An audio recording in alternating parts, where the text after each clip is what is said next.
పార్వతీపురం మన్యం జిల్లా సాలూరు ప్రజా సమస్యల పరిష్కార వేదిక ఈరోజు సాలూరు పట్టణంలో ఎంపీడీఓ కార్యాలయం వద్ద జరిగిన ప్రజా సమస్యల పరిష్కార వేదిక ముఖ్య అతిథిగా విచ్చేసినటువంటి పార్వతీపురం మన్యం జిల్లా కలెక్టర్ శ్యాంప్రసాద్ మరియు జాయింట్ కలెక్టర్ శోభిక పాల్గొని ప్రజల యొక్క సమస్యలను క్లుప్తంగా అడిగి వారి యొక్క సమస్య సంబంధిత అధికారులతో మాట్లాడి వెంటనే సమస్యలను పరిష్కరిస్తున్నారు।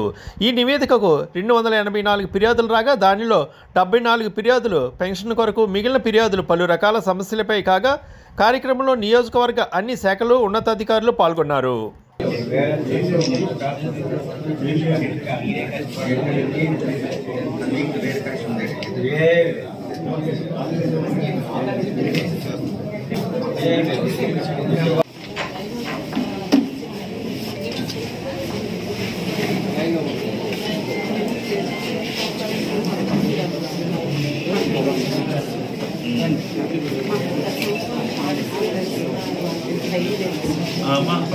కేజీబీవి ఎవరు వచ్చారు? జేడీసీ వచ్చారా? డిఓ వచ్చారా?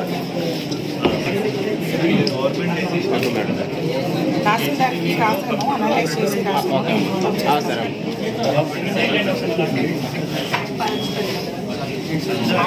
శాంక్షన్